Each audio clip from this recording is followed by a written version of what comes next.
Welcome to the stage of history. My name is Alex, and in this episode we are going to review Soulcalibur 4. The Soulcalibur series are one of my favorite fighting game series ever. Known for their unique atmosphere and the weapon-based fighting system, they are undoubtedly at the top of the list when it comes to the fighting games in general. Soulcalibur 4 was released in 2008 for the PS3 and the Xbox 360. The main difference was basically the guest characters. The PS3 owners got Darth Vader while the Xbox 360 players got Yoda. At some point, Darth Vader and Yoda became available on both consoles as a paid DLC, which was taken down though due to licensing issues. The version we're about to review is for PS3. I ain't got an Xbox 360, so don't expect any Yoda footage. Let's go! The story of Soulcalibur 4 revolves around the ancient king Algol. Known as the Hero King way prior to the events of even Soul Blade, Algol was able to use Soul Edge without being affected by it. He used the sword to spread peace across the land, and then built himself the Tower of Glory as a monument to his reign. One day, driven by jealousy, Algol's son Arcturus tried to steal the Soul Edge. Unable to resist the blade's curse, Arcturus got possessed by it, which forced Algol to destroy both his son and the evil blade. Using a purified Soul Edge shard, Algol created Soulcalibur. By doing that, he trapped himself in the astral chaos, where he fell into a deep slumber. While in the astral chaos, Algol's soul got corrupted, making him an avatar of war and domination. When the surviving Soul Edge and Soulcalibur clashed, they released an energy surge that awakened Algol, who was able to use that energy to materialize himself back to the physical world. In order to remain alive, Algol had to obtain both blades. He raised the Tower of Remembrance based on the memories of the Tower of Glory. The tower attracts many warriors from all over the world, some of which Algol hopes to have his two blades that will keep him alive. I think it's quite interesting that we get to learn more about the origins of the two swords, and I like that we get a new antagonist for the series alongside Nightmare. As is always the case with the Soulcalibur games, the graphics and presentation are exceptional. This game is bleeding of all types of colors. The lighting and the shadows are very well done too. The character design is great. You can instantly tell who is who by each of the characters' certain trademark characteristics. At the same time, all the designs look refreshed compared to the previous titles. The stages look absolutely stunning.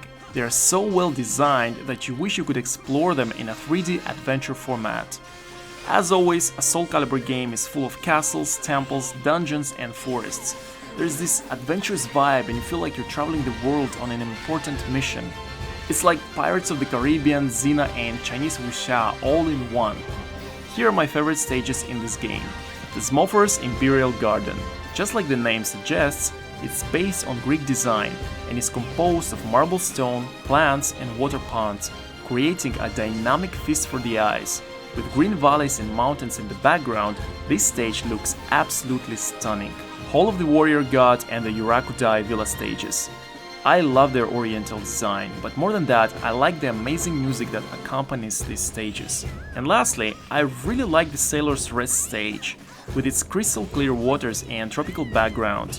This stage reminds me of the Cutthroat Island movie. I think I actually like all of the pirate-themed stages in the Soulcalibur series. The music is masterfully composed and gives the game that cinematic feel, blending perfectly with the visuals.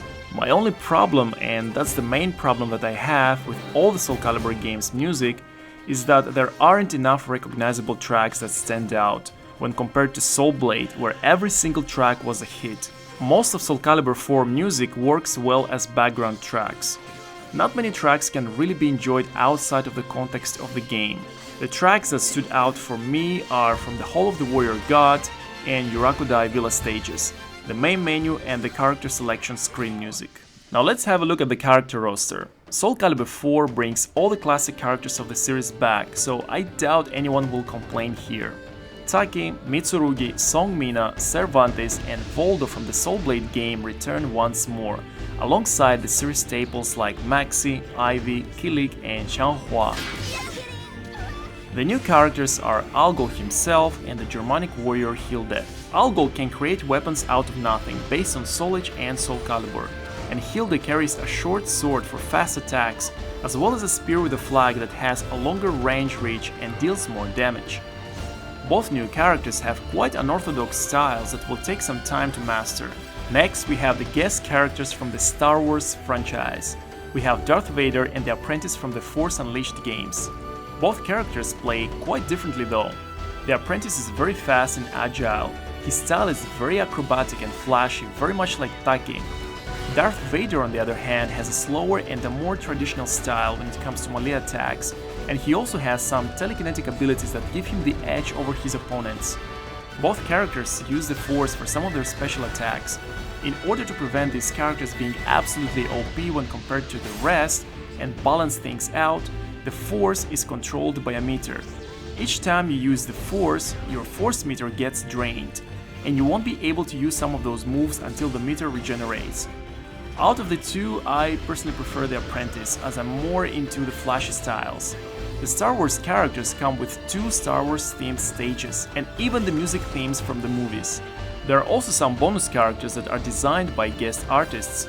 The bonus characters are Angol-Fir, Ashlot, Kamikiri-Musi, Shehrazad, and Shura.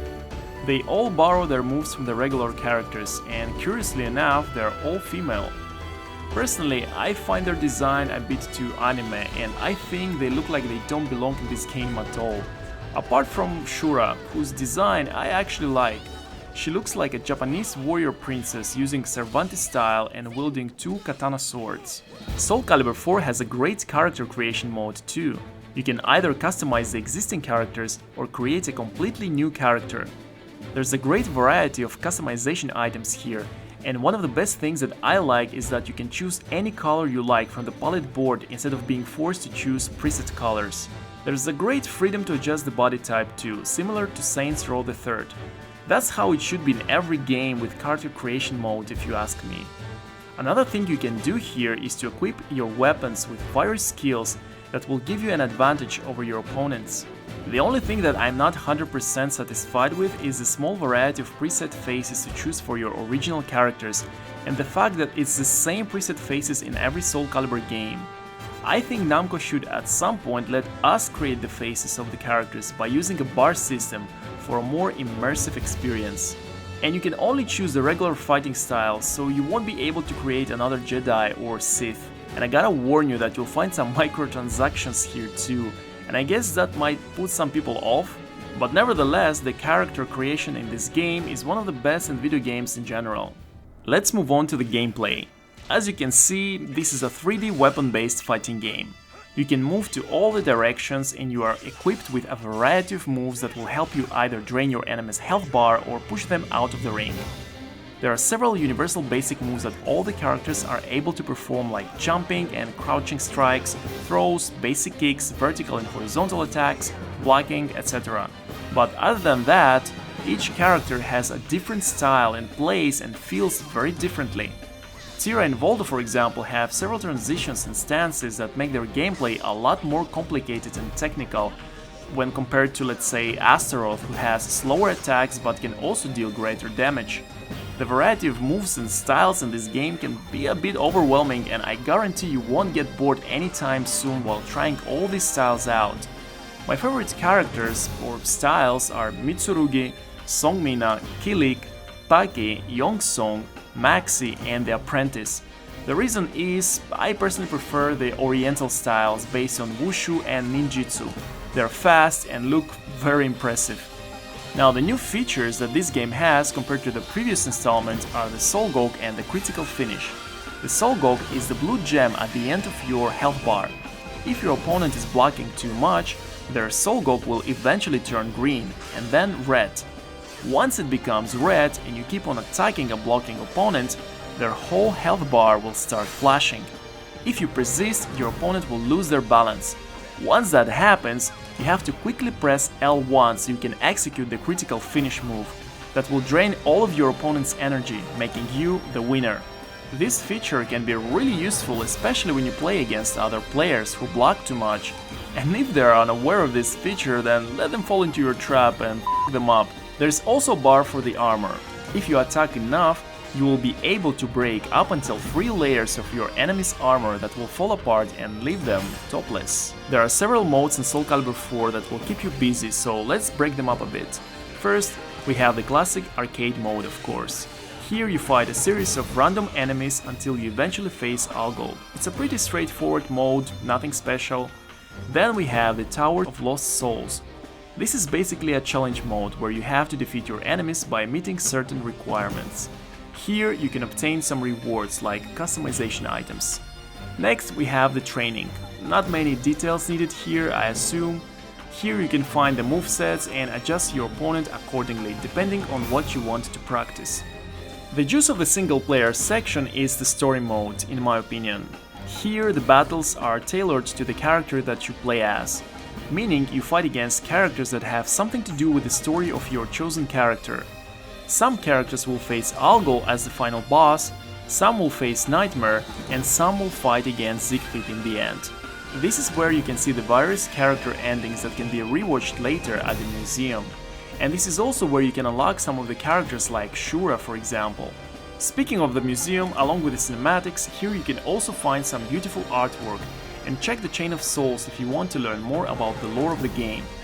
The Chain of Souls shows you how all the characters are connected and how they interact with each other during the events of Soulcalibur 4. Lastly, this game was the first in the series to feature an online mode. There are several modes available here, but unfortunately I really doubt you'll find anyone to play with.